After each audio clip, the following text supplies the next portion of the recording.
Hello, good morning. It's Thursday the 22nd. I'm FX Blue and this is the market brief. So Sunak's been on following the Manchester standoff. He's agreed to revisit his latest support plans. Ultimately, Johnson's flexing put Manchester into Tier 3, but it looks like Andy Burnham's resistance prompted Sunak to act.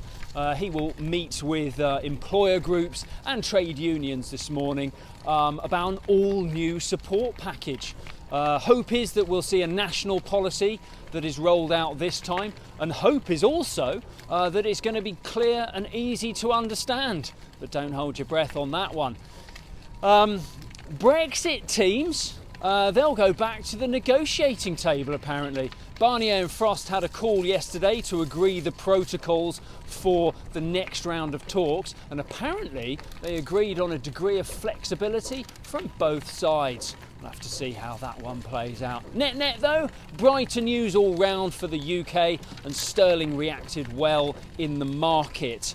We saw about 131.75 against the dollar, which is actually the highest we've seen since early September. Strong news there. Over in the US, Greenspan's been on. Remember him? He was the Fed chairman from the late 80s through to about 2006, I think. Old fella. Famously does all his thinking in the bath. But anyway, when he speaks, the market still listens, as he's made a few good calls in his time. And don't forget, of course, he chipped off to retirement just before the world went tits up and we went into the credit crunch.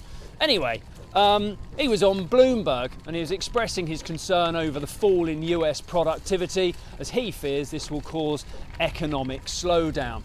So hardly market moving stuff, but it was nice to see him out and about all the same. Trump's been on.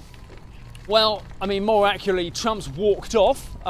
He abandoned an interview on 60 Minutes when he was asked about his personal dealings with China.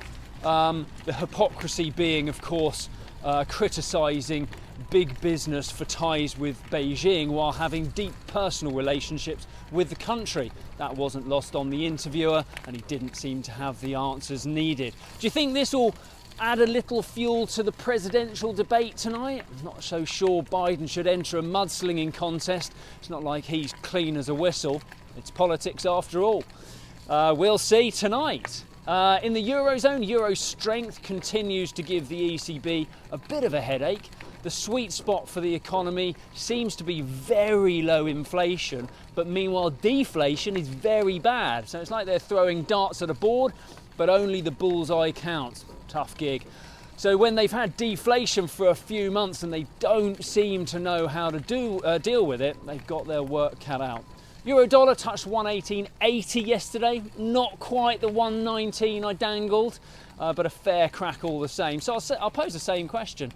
Do you think we'll see 119 today? Let me know what you think in the comments below, and please do join me again tomorrow. All the best. If you do not have a clue, then just tweet through and ask FX Blue.